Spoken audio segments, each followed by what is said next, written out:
ഉള്ളിലുള്ള കാര്യം അറിയാത്ത കാലത്തോളം പുറമേ നിന്ന് കാണുന്നവർക്ക് മനോഹരമാണ് മറ്റുള്ളവരുടെ ജീവിതം. ജീവിക്കാൻ അറിയുന്ന ഒരാൾ സുഖസൗകര്യങ്ങൾ ഇല്ലാതെയും സന്തുഷ്ടനായി തുടരുന്നു. എങ്ങനെ ജീവിക്കണമെന്ന് അറിയാത്തവർ സുഖസൗകര്യങ്ങളിൽ പോലും അസന്തുഷ്ടരായി തുടരുന്നു.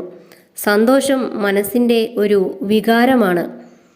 സ്നേഹമായാലും അംഗീകാരമായാലും ചോദിച്ചു വാങ്ങാതിരിക്കുക. നമ്മെ തേടി വരുന്നതിന് മാത്രമേ ആത്മാർത്ഥത ഉണ്ടാകൂ.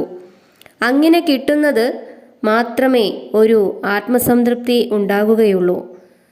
ലഭിക്കുന്നതിൽ ഒന്നിലും ഒരു സംതൃപ്തി ലഭിച്ചില്ലേൽ അതിനൊക്കെ ഒരു അപൂർണത തോന്നും. ക്ലോക്കായാലും മനുഷ്യനായാലും ഓടുന്ന സമയത്ത് മാത്രമേ വിലയുണ്ടാകൂ. പരിഗണനയാണ് ഏതൊരു മനസ്സും ആഗ്രഹിക്കുന്നത്. പരിഗണന നൽകുന്ന നിർവൃതിയിലൂടെ സ്നേഹിക്കാനും സ്നേഹിക്കപ്പെടാനും നമ്മുടെ മനസ്സ് വെമ്പും. അന്യരെ അളക്കുന്ന അളവുകോൽ കൊണ്ട് അവനവനും അളക്കപ്പെടും എന്നത് കാലത്തിൻ്റെ നിയോഗം. അതിനാൽ സ്വന്തം കുറവുകൾ കണ്ടെത്താനുള്ള ഗവേഷണം നടത്തി മുന്നോട്ടു പോകുക.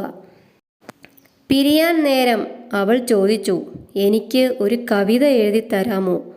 വായിക്കുമ്പോൾ പ്രണയവും അവസാനിക്കുമ്പോൾ നഷ്ടവും പകരുന്ന ഒരു കവിത. ഞാൻ ഒറ്റ വരിയിൽ എഴുതി തീർത്തു. നമ്മൾ പ്രണയിച്ചിരുന്നു.